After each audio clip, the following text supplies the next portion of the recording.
Not everyone is कुरभूषण Kharbanda and Ratan in Jo Jeeta Wahi Sikandar. You know what I'm saying? कि मैं रतन के लिए नया साइकिल लाया, आमिर खान 6 वीक वर्कआउट करेगा और जीत जाएगा रेस. वो नहीं होता है वो. But one of my favorite films. I'm not mocking Jo Jeeta is my favorite film. It's one of my favorite films. I can quote the film from memory. Like I can tell you what shot is happening even during the songs. Hi Neville, welcome to Dishcoveries. Thank you. Name only. You don't like the name? Arey, these puns, no. Anyway. My name is very conducive to puns. Yeah. My Instagram bio is not bio. Username is disappointment. Disappointment. Okay. Anyway, I am struggling to start this episode. I don't know कहाँ से शुरू करूँ. Fair. So directly पूछती हूँ, how fucked are you when it comes to love? How fucked I am when it comes to love. Interesting thought. I think what's actually fucked us is the definition of love set through most of the content that we've consumed, whether it's through movies, songs, books, art, poetry. I think that distorts it fairly early in life. And then to try and, I don't know, match that aspiration or achieve it is damn tough, dude. How you'll do like a Nora Ephron film in real life? Like it's not possible. And at what age did that realization come to you? कितने बार दिल टूटा और फिर उसके बाद आपको समझा कैसे नहीं होता? No, it's not just about toota, todna and all of that. I think you struggle to be that version of yourself that's not possible to be, and then there's decisions that you sometimes make or actions that you sometimes do or conversations that you sometimes have or not have that will invariably either disappoint yourself or disappoint the partner or disappoint. And this is true for almost anything. Na? Like everyone is not Jai Viru, even in friendship. I'm saying even if you take friendship, I mean, how many friends are actually going to take a bullet for you? Like, right? Like it's that. But then you've seen Jai Viru and I'm like, fuck, I'm going to get a friend like Jai or like Viru, right? But nahi hota hai. So it's true for almost any relationship that you sort of grew up watching, reading, listening, learning about. And then I think the ones that then, which is why like in college everyone's a Marxist, right? Like everyone's like, fuck, ye sahi rule hai. And then you get into life and you're like, no, capitalism is great, money is great. I think the consumption of the content sometimes tends to be a problem, especially like when I grew up, because it was very limited and you didn't have access to a lot of stuff that you have access to today. I mean, I don't think that even like a Rumi would have made an appearance in my life when I was 20, you know, or 25 also. It's just that as you grow and you meet people who have read and have experienced, and then you sort of get to it. And then the other is accessibility, which is very interestingly opened up with the internet or the advent of it.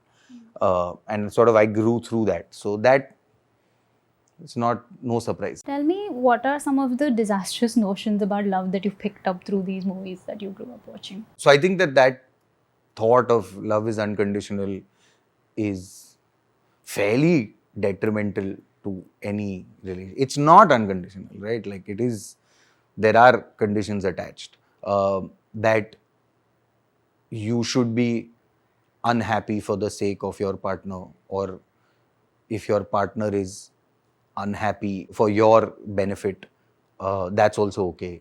It's not, like it's really not. I think like there are two people and then the sum of the parts should be greater than the whole thing. So that's really thing. So I think one of the biggest things is the unconditionality of love, which if you sort of see is a theme across everything, right? Like whether it's Dolly Parton's Jolene, that song, or I don't know, Veer Zara, or like you take anything, there's an unconditionality to it, which is certainly not true. So you think there is no type of love that's unconditional? A dog, an owner, Yeah, I think is unconditional. I think parental love can be unconditional, but it again, over there also there are conditions depending on the relationship of the parent and the child, of how the parents grew up or how the child has been brought up. So there are, I mean, sibling. It's just fucking funny. I don't have a sibling, okay, at all. But I have cousins. But like, I think sibling love seems to be unconditional in some way because they hate each other, but will actually go out of their way to save each other also. I mean, this is again a fantastical representation of it in my eyes, simply because I have not lived it, right? Like whether it's a parental relationship or a friend relationship or a couple relationship, I've had those. But when it comes to a sibling relationship, I've never really had it. But from the outside, it looks fairly unconditional in its I don't know, in its trueness, for the lack of a better word. I mean, a lot of the people I know who have siblings seem to be in this place where they fight like cats and dogs. They hate each other. But to the outside world, they will always sort of support the sibling, which is nice, I think, in some weird way, but may not also be. I don't know. I've not had it. I have an elder brother and we hate each other, but I know that when everything goes to shit, he's one person I can call and he will torture me relentlessly about it, but he'll help. That's what I'm saying. Yeah. So kuch to hai. Again, I don't know if it's fantastical or not, but or conditional or not also. But yeah, I mean, hai kuch to. But if it wasn't through media, books, movies वगैरह से हमें नहीं पता चलता कि what is love, कहाँ से पता चलता? Because in Indian society especially, we don't have discussions about this at all. It's not like you don't have discussions about it. I think that the discussions that we had, I mean now at least it's different, but at least the discussions that we had were discussions that were of a very singular form of love, right? Like it was, even if you have to look at the arranged marriage scenario, it is about you get married and then fall in love. Which is one school of thought. Is it right or wrong? You don't know.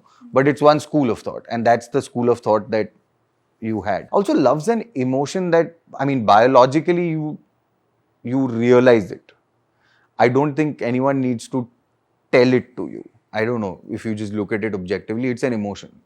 And through time immemorial, it doesn't matter. It's happened between people. Right? I think the fallacy of it, of people not falling out of love, because if you can fall in love, you can also fall out of love. And that seemed to be very surprising to people. Like, like it came from that virtue. And it almost was like, no, it needs to be for life. Not necessarily the case. So I think that even if you didn't have book, and I'm not saying that you didn't have to have them. I think a balanced version of them would be nice. Like, you know, not everything had to be like, I mean, everybody in my generation when we grew up loved Pride and Prejudice, right? And you read it and you were like, wow, and the girls were like, this Darcy's a bastard, but he's really hot and all of this jazz. Till you grew up in, I think in context, realized that Darcy was actually an asshole, right? And so you can fall out of love with that character. And so I think it's also true in life. It's just that like we were never encouraged or we were never supported or we were never told that you can also fall out of love. It was always hashtag for life, you know, like it was always that. But what do you think are some good, actual, realistic depictions of love that you might have seen in the media? Interesting. I don't know, like I thought Lunchbox was very interesting in its way of them just accidentally stumbling into it. And what's lovely about it is you don't know, I mean, everyone has their own interpretation of whether they continued to or didn't continue to fall in love or they fell in love or didn't fall in love. Irrelevant. In my case, I thought that the film had a nice like space to sort of be in. And it, to me, it doesn't matter what the outcome is, right? Like I think that the story was about the falling in love. The story was not about the conclusion. And the fact that we so desperately desire or seek a conclusion is the problem in my mind. It's okay. I mean, it's okay even if they never met after that. Like it's fine. I mean, it's sad, but it's okay. And this is just like I haven't come prepared, so these are just things that like are completely off the top of my head, right? So I think that was very interesting. I think if you look at um, what was that? What's the Shakun film? गहराइयाँ No, the one before. एक मैं और एक तू Kapoor and Sons. Kapoor and Thank you, Sons. Hindol. That's Hindol, the quiz master. Prompting also. Hindol, तू Wikipedia page खोल के sorry तो अपना दिमाग चालू रख हाँ मैं टक करके ऐसा 2 रेफरेंस देगा तू टक करके बोल देना Kapoor and sons was a very interesting family relationship that seemed to be real. I mean, obviously for cinematic purposes you had to crunch down all the conflict into a time frame, but there is so much truism to it, right? Do Duni Char, I thought was a very realistic family interpretation of love. I think like Brooklyn Nine-Nine, the love track between Amy and Jake, it's a really nice, healthy love track, right? Like stupid guy, nerdy girl, and traditional trope, but told really interestingly. There's an interesting conflict in the last season. Am I doing spoilers? I mean, fucking came out last year. Is it still a spoiler? I don't know. yeah. Oh, so there's a interesting like conflict in the last season where they have a baby and they're both cops and it's virtually impossible for them to manage this child. And while traditionally, yes, the woman would give up, but in this case, sure, I mean, written and crafted for purpose of what should be correct, the man gives up. But there was enough motivation behind it that made sense that he's given it up. He's not given it up for the sake of giving it up. And I thought that was an interesting, true definition of love because it showed that there's hardship. Because it really sucked that he had to do it, but he did it, right? Or it would really suck if she had to do it, but she did it. There was a trueness to it. I'm trying to think of something old also which had things to it. Like Mahesh Bhatt, that Smita Patil, Earth. Good boy. Earth, for example, I mean, again, for cinematic purposes, crunched, also storyline. I mean, it was what, 80s, 90s, 80s. So 80s, it was also considered alt at that point. So, but if you look at it, the conflict there was a conflict that was real even in the 80s, right? It's just no one spoke about it. It was that you can't fall out of love, right? Or you can't, think. And Earth is one of those movies that I can't see again. So Earth, and then what's the Amitabh Bachchan, Jaya Bhaduri, Kabhi Kabhi wala. Is it Kabhi Kabhi? No, it's not. What's the other one? Silsila. That's the one with S. Like Silsila, Earth, for example. I can't watch again. I've not watched it except for the first time I saw it. I've not seen it again, right?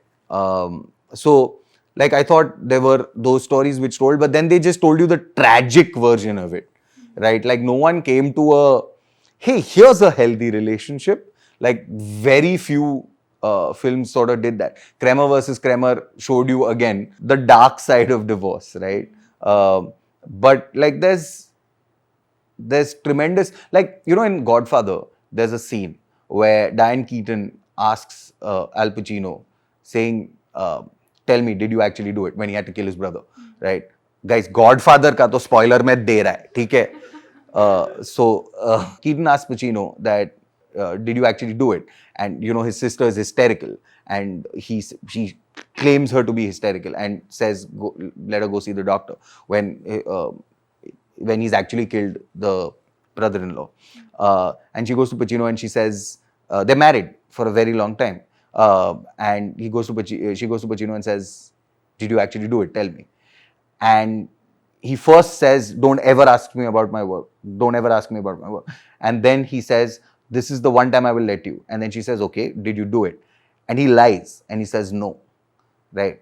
And it felt like, okay, there is a man who is, I mean, obviously the Diane Keaton version of it was not important to Coppola in the 70s to to put out, but it is, at that point, it was the story of that family. So if you look at it in the context, he made a decision that he needed to make at that point to sort of do it. And now, whether he lives with the guilt of it, doesn't live with the guilt of it, Godfather Part 2. It's fucking real. It's a real thing to have to sort of go through it, right? तो है ऐसा बहुत love stories.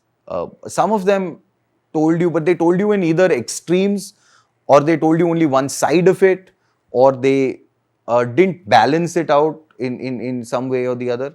I mean, even if you read, if you read Catch in the Rye, it's a story about this loser guy called Holden Caulfield, okay? And the thing about The Catcher in the Rye is that it tells you the story of the 17-year-old boy. And, I mean, the guy's a shithole, right? But it's told through, and if you read it at the right time in your life, you're like, ye to main, right? And you're like, ye to main, 100%. And so it sort of felt real. And so you were like, yeah, I'm doing life right. Except I don't think you were. But I think over the years, the authors that have been available to you, the material that's been available to you. I mean, you look at even the classics, you look at Shakespeare, right? They're either comedies or tragedies. उसने कुछ ऐसा realist तो लिखा ही नहीं है, ठीक है? God है, लेकिन कुछ realist तो लिखा ही नहीं. उसका सब love story में सब लोग मर जाता है, या comedy में सब लोग एक दूसरे के साथ ही सो रहे हैं. So it makes, like, Midsummer Night's Dream is just that. Like, it makes no sense. Yeah, I mean, you always had these, like, extremes. Like, very few things came down to what the movies that you have now, right? Like, wo, kya hai wo? Star is Born. But I'm saying, like, there are very few stories that then ended up starting to tell you the truth about what it is, right? Otherwise, it's always like, no, I thought that there is a semi-balanced perspective to, there is sacrifice, there is intent, there is this. I mean, वाली film कौन सी है? Whiplash, correct. See, Hindol के साथ quizzing करने में मजा आता है. So the thing about Whiplash is, it's super toxic. That coach is not necessarily a nice guy, right? He's not a nice dude. But there's a scene in Whiplash where this guy starts to fucking realize how that assholery has helped him achieve that. And that scene is fucking transformative, right? Now, methods may be wrong completely in day and age, but he came to that place. Now, do you call that relationship pure, not pure, conditional, not conditional? You don't. I mean, not everyone is कुरबूशन करबंदा and Ratan in Jo Jeeta Wahi Sikandar. You know what I am saying कि मैं रतन के लिए नया cycle लाया, Aamir Khan 6 week workout करेगा और जीत जाएगा रेस. वो नहीं होता है वो. But one of my favourite films, I am not मॉकिंग, जो जीता is my favourite film. It's one of my favourite films. But या, सो Jo Jeeta? Fuck, I don't know, man. I saw it at a time where I think I was extremely impressionable. It had a cycle race, which was new at the time. I can quote the film from memory. Like, I can tell you what shot is happening even during the songs. So, I mean, I think that it's one of those really, first of all, it's a very, like, dude film, right? Like, and there's these montage aspirational shots of, like, Deepak Tijori's dressing table with, like, Brute and all when he's getting ready to go on a bike, and there's that versus the dream of Amir Khan, who clearly has this best friend who he's completely manipulating and using completely. But usme bhi dekhna, Aisha Julka still is like, okay, fine, you will come back. Like, it's still that, right? And then there's that Kalpana who keeps quiet. Kalpana is Ratan's girlfriend. Come on, man. So Kalpana, who then eventually tells, like, you know, is not saying anything about Ratan except one day she breaks down and she tells Aisha Julka. And Amir overhears it. I'm like, thoda to soch. But it's a great film. According to me, it's a classic. But you know, another relationship, another film that showed a really great, in the movie it becomes their boss and subordinate, but as the movie grows, they become friends, and it's outstandingly well done. It's in Sarfarosh. Okay again Aamir's relationship with Mukesh Rishi. मैं अभी free wheel कर रहा था तो ऐसा आमिर का सब movie मेरे मन में आएगा, फिर सडनली हम लोग शाहरुख के पास जाएगा, फिर भाई के पास जाएगा, ऐसा सब करके आएगा.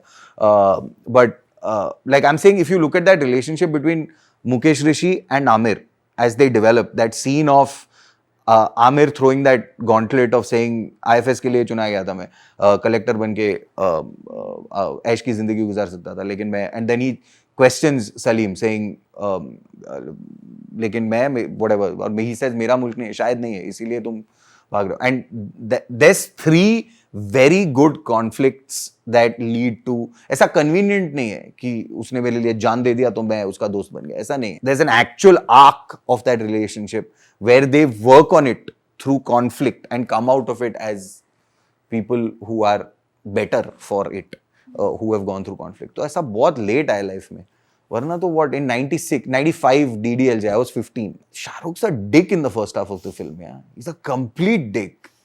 But I mean, you're like, fuck, Shahrukh, dude. And it's great. I love DDLJ. It's a great movie. I'm a big fan of Dil To Pagal Hai also.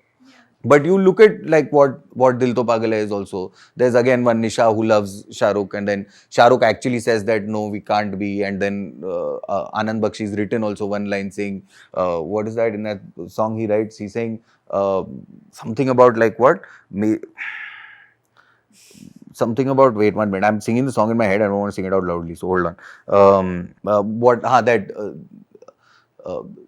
दिल की बात जान गए सब, एक वो ही न जाने. There's that part in Dil To Pagal Hai, right? Now you can sing it on your own. So I'm saying Anand Bakshi has captured that movie in that one line, no? I mean, for Nisha's relationship with Shahrukh, right? Till I think Nisha comes to terms with the fact that okay, nothing's going to work.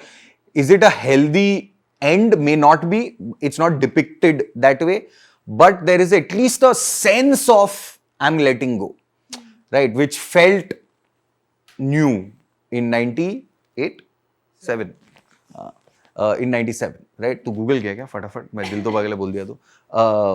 So yeah, I mean, just there are few,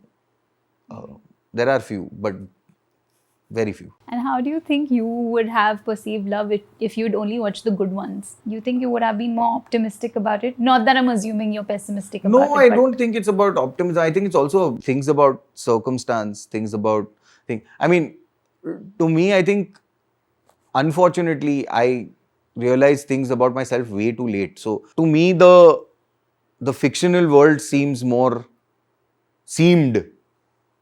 more like I had more empathy for that, but is it like defense mechanism, not defense mechanism? ये सब अभी for therapists to figure out. Yeah. But like, yeah, so I think, I don't know if things would be different because I'd still be a victim of, or I'd still be a product, sorry, not victim, but a product of circumstance. And the circumstances wouldn't have changed. It would just be the literature, right? It would just be the thing that surrounded me. And so maybe there would be, maybe there'd be more realistic expectations saying, oh, okay, right? Like, or, like that, those epiphanies would be earlier in life, not as late in life. Mm-hmm. And do you think even if there was a realistic depiction of a healthy relationship, would that be an entertaining thing to watch? Stories are beautiful, yeah. Not everything. I mean, because I don't think life is boring. Right? Like, life isn't boring. No, like, if life was boring, then why is everyone struggling only? Like, if you ask anybody, how's like everyone's fucked only. How can you always be fucked? And so, it's not boring by any means. You're having a good time. The boredom is maybe your 9 to 5. Maybe. But relationships that tend to get boring have, the individuals in relationships that tend to get boring tend to have a drama at either like ऐसा कुछ काम पे गांड लग गया या काम पे कुछ amazing हो गया या I don't know, there is other parts of it that seem to be real and yeah, I mean the problem is with when it comes to reality, it doesn't work in slow motion, right? Like reality doesn't cut to face, reality doesn't zoom in on shot, reality doesn't decide oh master में खेलेंगे फिर ठक करके cut close up पे जाएंगे. Reality doesn't work like that. Reality works like हाँ चल रहा है, उधर कुछ और चल रहा है, इधर कुछ और चल रहा है, और उसके बीच में हो रहा है. So I don't think, I mean, all the movies that I've named that have shown some stuff are entertaining. Yeah? Like they're not entertaining. I mean, whether you look at even books and movies and stuff, they're not entertaining. I guess the reason why I asked that is because there is this general conception or misconception that anything healthy and stable is generally mundane and boring. No, because to me, to keep it healthy or make it healthy or make it functional requires work. And the work is based in trying to resolve conflict. And conflict is the key point of drama. So I don't see how it is. Like, it just makes no sense to me. Like, there is, for a healthy relationship to stay, the Salim Amir relationship, there is drama. Salim is fired, he's frustrated, he's suspended off the case. And he's the thing, because in the context of the film, it's because he let what's his name? He let what's the name of the guy who he let go in the movie? Sultan. Come on, Hindol. He let Sultan go in that thing, right? Like when in the first altercation, and then he's told कि तू service revolver लेके AK-47 का सामना कैसे करेगा? And then there's, I mean, bad exposition, but there's a part where someone explains it, saying that किसी ने तो ये भी कहा है कि सलीम ने सुल्तान को जाने दिया क्योंकि वो same कॉम से है. Right, like it's terrible exposition because the subtext already showed that. But anyway, so but Sarfarosh, great film. Okay, there isn't a scene you can cut in that film. There isn't a scene. But if you lived at that point in time and all of that, abhi to bahut sara cut kar sakta hai, including the whole Sonali Bendre track can go. That movie does not pass the Bechdel test at all. But so I'm saying so while that scene happens, there's conflict there where Salim is feeling something, Amir is feeling deceived, where Amir actually tells his boss saying, मैंने Salim के under training Lee, and I know how good an officer Salim is, right? And there's that altercation, there's another altercation, and they work through all of this. And the song where they're looking for Dada Thakur and Sultan, and there's that song where they go and all of that, and then Salim finally gets it through one of his contacts at the back of a photograph in lipstick, and the line is "Kheda na ka jaiye, aapke manpasand ka khana milega," and he comes and gives it to Amir, and at that point they sort of semi-resolve their conflict, saying "Kabhi fir kabhi," and the line is dubbed in the movie because it says, फिर कभी मत कहना किसी सलीम को कि वो कि हिंदुस्तान उसका मुल्क नहीं है. And you can tell they've said Salim in the dub, but it's something else there, right? And but that's conflict which has been resolved. How is this not healthy? They got to a place of health. No, they got to a place where then they solve it. They solve it together. So I mean, to me, it exists. Yeah. Interesting. I also was really happy to see this new trend I've been seeing in media is the depiction of a more realistic relationship between children and parents, where children are okay with not loving their parents and are vocal about it. Like one book that came out very recently, I haven't read it, but the title of it is "I'm Glad My Mother Died." And that to me is very interesting because for so long, there was almost an expectation that you are supposed to unconditionally love your parents and they are supposed to unconditionally love you. What has your perspective on this been? So my parents had split and I went to boarding school, and that's context. My parents had split and my mom raised me, and I went to boarding school, and she did a terrific job in terms of trying to make ends meet and, sending me to a boarding school, making sure that I didn't get, like, all my teenage tantrums were fulfilled at the cost of her, I don't know, personal life as well, right? Like she had a government job and she worked, and once she passed away and I saw her salary and all, I was laughing. I was like, dude, ye kya hai?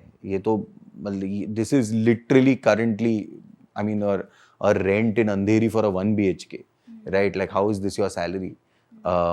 and a lot of things came into perspective about how I had put her through it. But I think it was very unhealthy of her to, despite all of this, say that okay. And she never defaulted on a loan. She never did anything. She didn't leave me with debt. In fact, she left me with a house in Bombay, which is, so, and sure, I did whatever I could to take care of her, help pay off the house loan a little bit here and there, whatever I could do.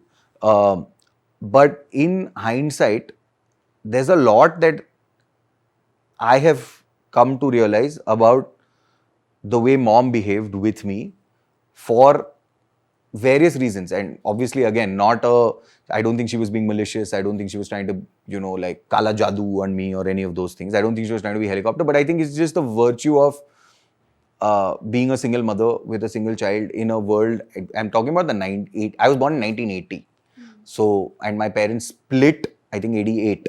So, I'm saying 88 for a single mother. Then she bought a house in 91 because she was thrown out of her parents' house because we went back to live in the Parsi colony and all this crap happened. It was hilarious in retrospect, not then. But so 91 she bought a house by herself and sort of made ends meet and all of that jazz. And I think there was a sense of, I therefore need to make sure that my child doesn't go too far away from me, which existed. Now, in retrospect, there are some, like, when the fuck did I have this realization? Sometime back, I had this realization where she had told me something, and it's a cruel thing to tell a child. I think I was 13 or 14, and I was in one of my sessions. I started doing this thing. I try to find something, and then I try to write a memory around it. Because one of my biggest problems is I don't remember a lot of my childhood. And according to my therapist, क्योंकि तेरा बहुत गांड लगा रहेगा तो तू नहीं निकला. But whatever. So I don't remember. So I try to pull out these memories, and I think it was last year or this year on Parsi New Year or something, where I remember there was this one thing that she told me, and as I was writing it, I was like, it just like hit me. I was like, fuck, what a horrible thing to tell a child. And that was something happened, and I wanted to wish someone, and they didn't wish back or whatever it is. And I was like, oh, okay, that's weird, and stuff like that. And I remember her telling me, saying that that's because we're a family that solves problems. We're not a family that people call for celebration.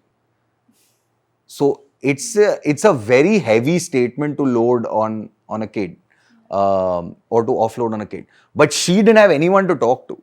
So for her to tell me that felt natural. But in retrospect, I don't think it was the right thing to tell someone, right? And it's these little incidents that you start to tend to sort of realize.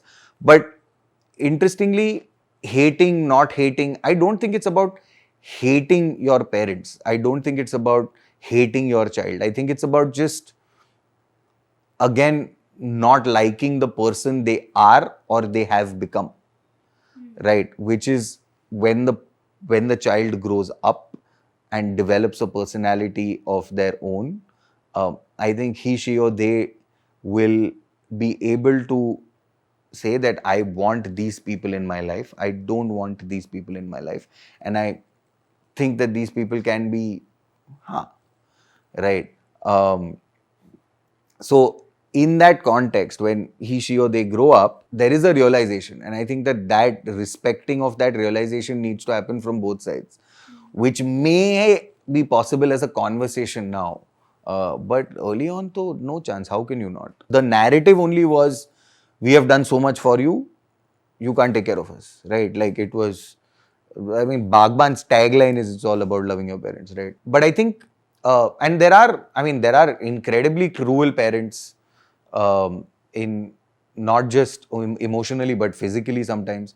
They're incredibly cruel parents when it comes to mentally torturing sometimes their own children, forget their stepchildren or the what's it called, basically the person who marries into the family. So it happens, it's true, it's real.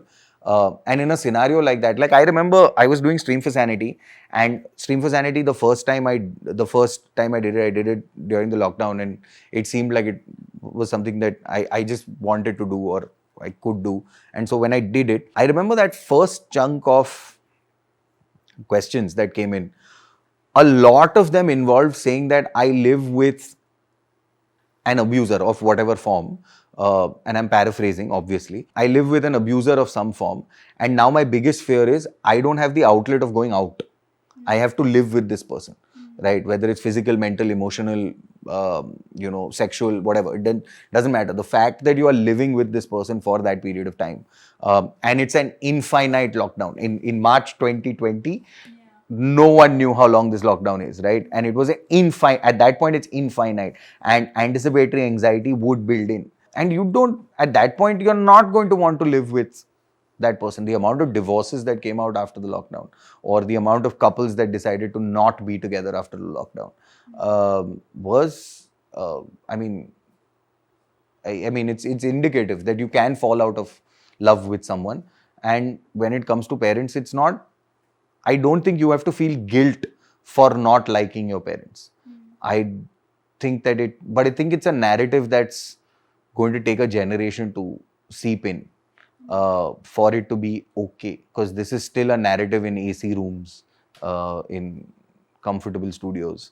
So I think that narrative, for it to actually seep in, saying that it's okay you don't have to feel guilty about it. You can feel bad for some time, saying that, fuck, I really wish I liked my parents, and you can feel wistful. But the thing about, in that Stream for Sanity, the one thing I realized is all of them said, I'm sure I'm the only one who is facing this. And there's 2,500 questions that are all facing it. So it's not just you, right? Like, so it's clearly prevalent. And so as a result, I think, yeah, it's a narrative that needs discussion and conversation. So it's nice.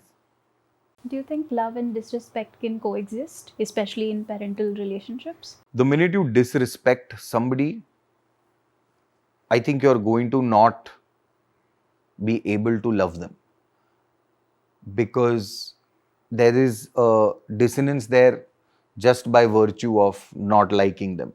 And if you don't like somebody, how do you love that person? Disrespect would amount, or would easily tantamount to not liking them, and not liking them would then say, how the hell do I love them? And there is that dissonance. And so when it comes to your parents, whether it's about an opinion, or whether it's about a political view, or whether it's about the way they deal with something, or whether it's career related, or whether it's whatever, sexual orientation related, whether it's about gender, whatever it be. I think you can love someone and disagree with them, but I don't think that you can love someone and disrespect them, because the minute that happens, I think the dissonance is too far away, too far apart. Like, I think the dichotomy is it's literally the opposite ends of the spectrum. And so it's very difficult to, I think, come back from there. You can try and work on that relationship and try to come to a middle ground, which would make for interesting drama, to make it a healthy relationship. And then, but I don't think love and disrespect can coexist. This whole discussion reminds me of that scene from Lady Bird where she asks her mom. Basically, it's about like a mother-daughter relationship, very complicated. And एक time पे वो पूछती है अपनी mummy को, do you like me? And she says, I love you. And then she asks again, do you like me though? And then she doesn't say anything. And that's why I think that you could love people but not like them. But it's interesting how you are equating liking to disrespect, because... No, I think the reason probably in the film, and I haven't seen it, so this could me just be completely out of the ball. But I think it's, when it comes to parents, the word love is so heavily attached to something you have to do. Yeah, like an obligation, huh? So you're very easily able to say, I love you, mom. But do you like mom is the question. So I think the love, to me, the answer of I love you, mom, is that unconditional, I have to do it. I mean, even if you disrespect your parents, and they were in trouble, you would do something if there was an emergency, or if there was things that you needed to do out of an obligation that they've been there for you. And I think that that's humanitarian. I don't think that is love.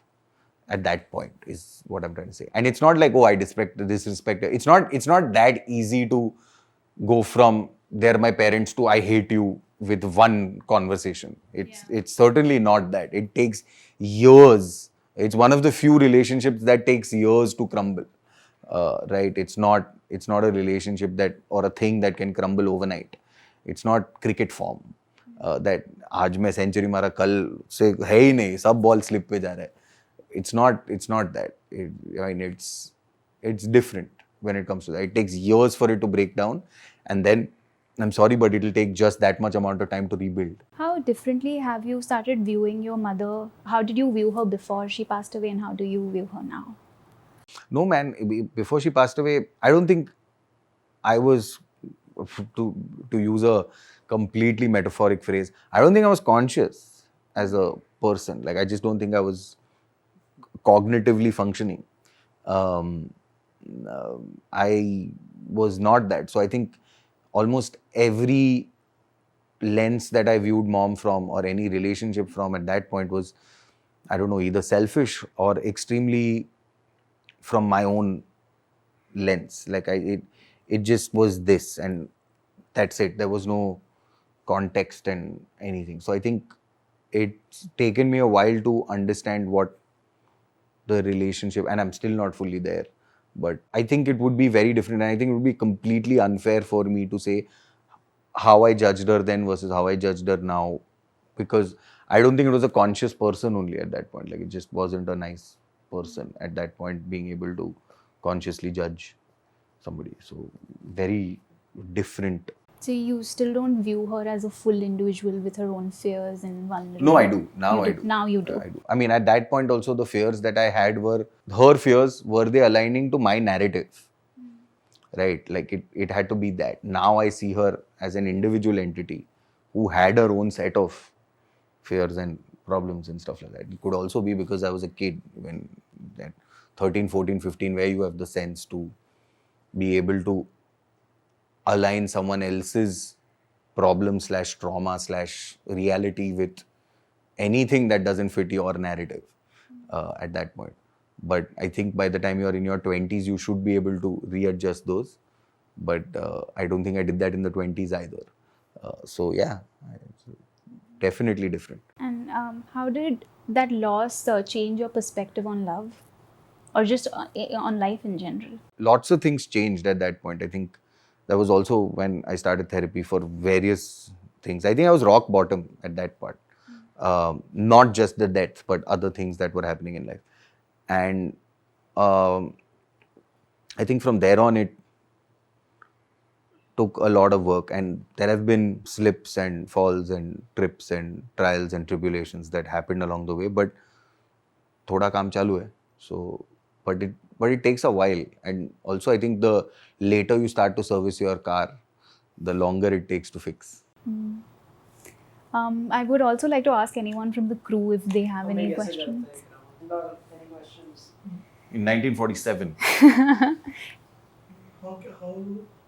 How can you get your parents to love you? Nothing for a friend. What the fuck? How can you get your parents to love you? I don't know. Fuck that, dude. Both my parents are dead. I can't do this anymore. I don't know. I mean, how old is this friend? Probably the same age. As? So how old are you? I'm 23. You're 23. So your parents are what? Like, that friend's parents are what? Like in their 40s, 50s?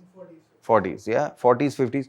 I'm assuming that there is a possibility of a conversation to actually sit down and put out your perspective. That's very difficult. All conversations are difficult.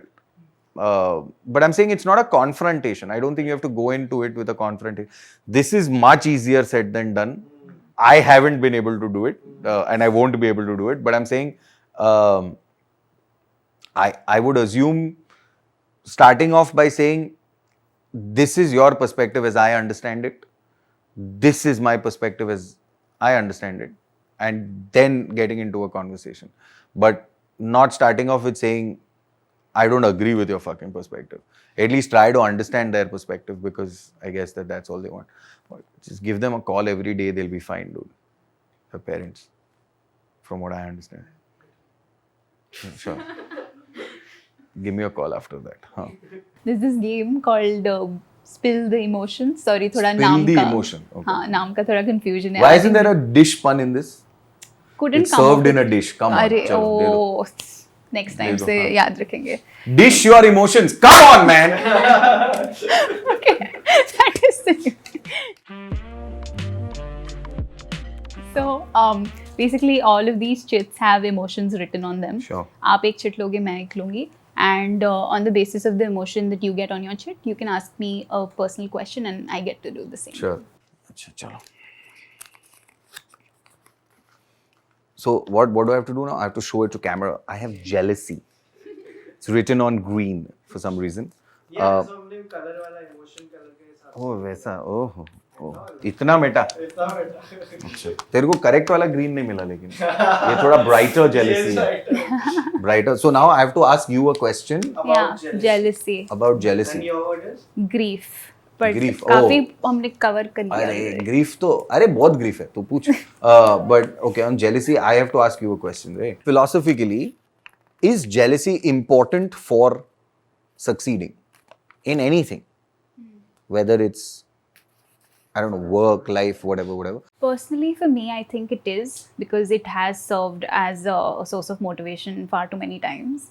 But I do think it is not a sustainable way to motivate me, and I can very easily just get into my head and crash. So yes, but also not sustainable. So selective jealousy. Selective jealousy, yes. Depends किससे jealous हो रही हूँ मैं. अगर if that person is far better than I am and there's just no comparison, there's no room for me to reassure myself, so it's better if I don't move in that direction. Interesting. Grief. All the grief that you have, if you could give it to one person, who would that be? No one. No one? I You'll wouldn't keep it? be- If given the choice. No one. Absolutely not. Even if it is a random person. Yeah, absolutely not. Why?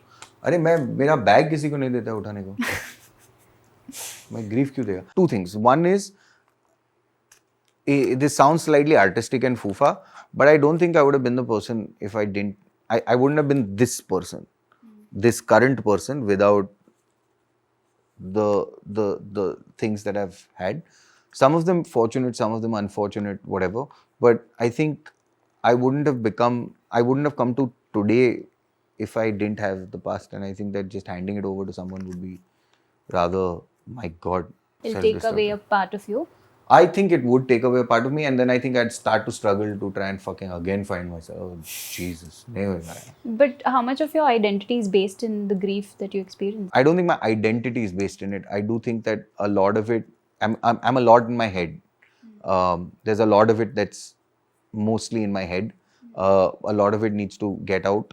A lot of it needs to think. But I think there is, in the learning curve, what tends to happen is that your epiphanies are stronger because you are able to resolve things. And it's like a really nice weight off your back every time you knock it off. And I think eventually you will get there. I mean, it sounds too optimistic from me, but yeah. But what do you do with all the epiphanies? सीख लिया, अब क्या?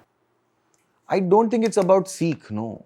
It's also about, fuck, the amount of times I've repeated the same mistake. So it's not about सीखना. बहुत recently realize हुआ है कि you need to love yourself and do things for yourself before you try to do things for other people. I think a healthy relationship is only when the two people are healthy outside of the relationship. Otherwise, it's always a dysfunctional one. So it's things like that. So then you pull back and try to fix things before you can actually do anything. And what does self-love look like for you? मैं एक simple example देता है, ठीक है? And it's a materialistic example.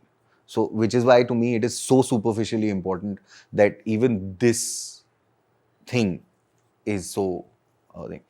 So, I have an iPad Generation 6. It's an iPad that came into my life after 2.5 years of thinking about buying an iPad for myself.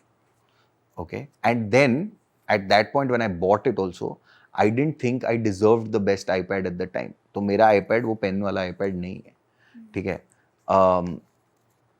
And to me, over the last, 3 years or 4 years since I got it, I can tell you with conviction that now if I wanted to buy an iPad, I would buy the latest iPad. So now you feel deserving of it. No, Okay. I do not. That's the problem. I don't feel deserving of it, but I know that it's important that I get because when I have to get it for somebody else, I don't think about it.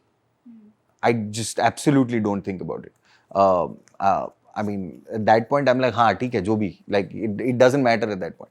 But being so like, why do I need it? For what do I? अरे बहन जो चाहिए यार. Sometimes there's no logical reason for it. So, despite thinking that I don't deserve it, yes, I will have to deal with the repercussions of the guilt. But I think that it would mean that I would have reached a place, and it's definitely a much better place than I was at 3 years ago, where I would say, no, go for it. Buy that iPad. It's fine. You'll figure out what you want to do with it, right? Like, you don't fucking need another device in this year. But no. So I think that that's the best way I can sort of like, that's what it's, and I'm saying on a materialistic level also it's that. So on an emotional level, it's much deeper. I think it's much deeper. And you figured that out? No. Never do. It's work in progress. Work in progress. Okay. We'll do one more. Sure. You also pick one. चलो मैं pink वाला लेता हूँ, pink. Seems like this will be a happy emotion. Fuck.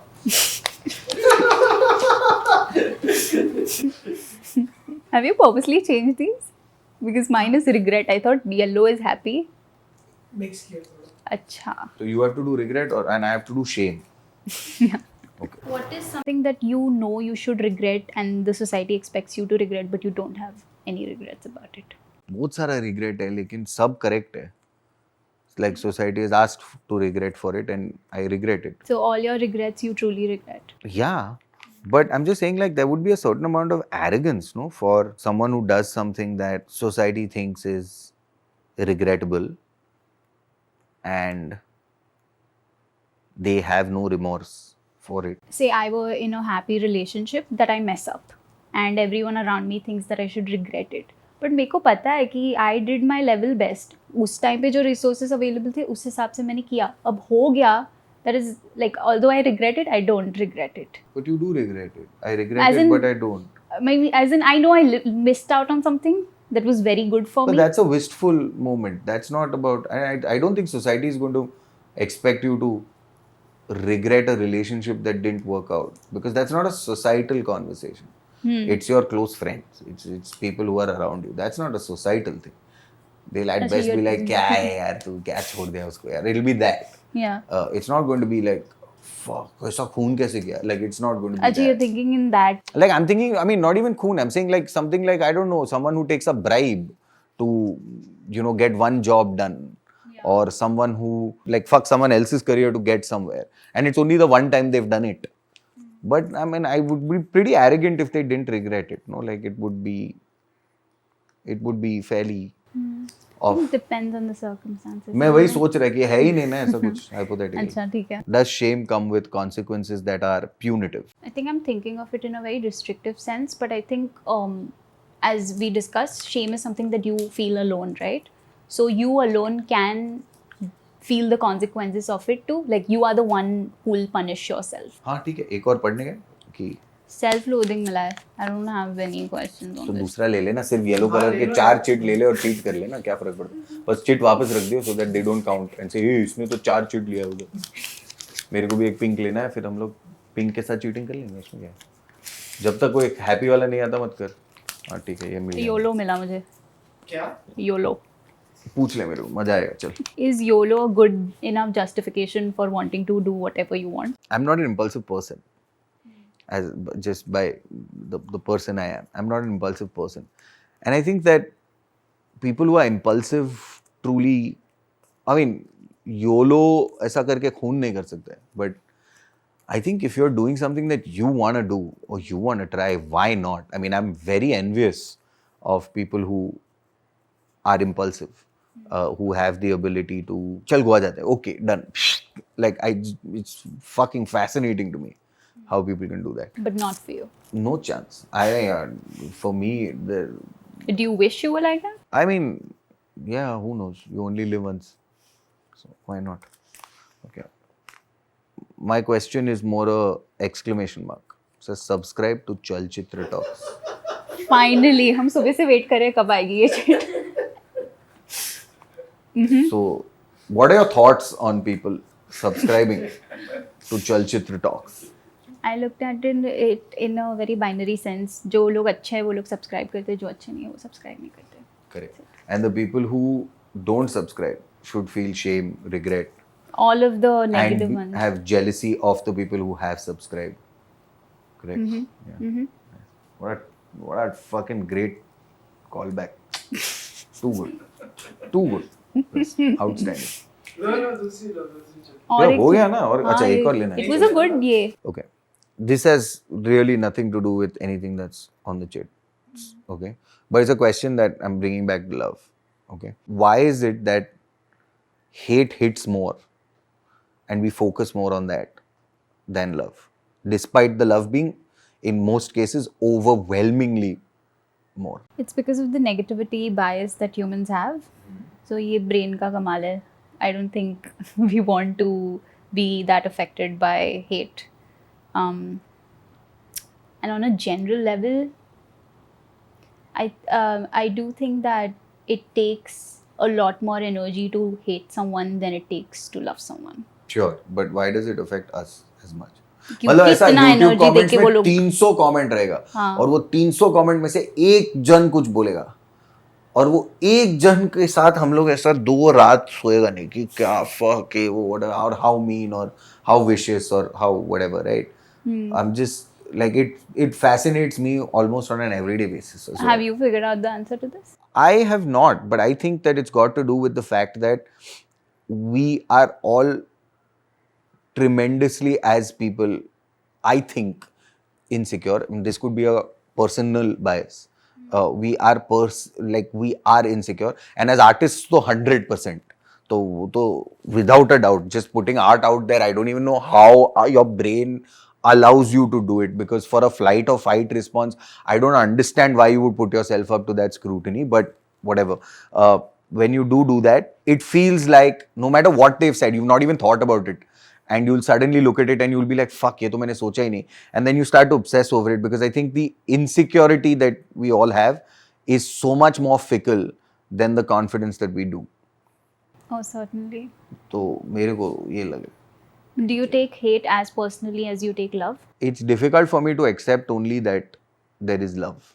It's difficult for me to accept. I know that there are people who do like what I do and who do appreciate what I do, etc. I do know that. There's a joke on the TIS channel also about it. But it tends to, and there are extremely sweet people who come up after shows and give us gifts that are personal to us.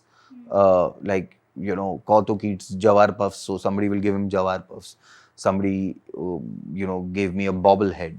Somebody gave me a book with an inscription that was beautiful. Somebody, has actually hand-stitched the Chelsea crest. So they're giving you stuff that's personal. So how much more evidence do you need that there is a base of people that truly like what you do or are truly appreciative of what you do? But I think it's a lot more difficult for me to think, and I think that that's got to do with, obviously, imposter syndrome, insecurity, all of these other 15 things. And also because of the fickleness of art, there is a certain fickleness to content that you put out. It can go either way. It can suddenly drop. It can suddenly think. So there is a fickleness to fame, for the lack of a better word. And so, yeah, I mean, it's difficult to accept that, but it's a lot more easy to agree with, हाँ, ये तो correct बोल रहा है, when they hate you. And you're like, shit, correct बोल रहा है यार. And then it sort of hits you. Guys, please subscribe to this channel. But मेरे कहने से अगर चीजें हो जाती तो मैंने पिछली बार भी बोला था, but so disappointing. कर लो यार subscribe. It's nice. It's good. Put out interesting stuff and all that in this heavily redacted episode, which it will be. I've said 4 things I should not have. That I count as a success.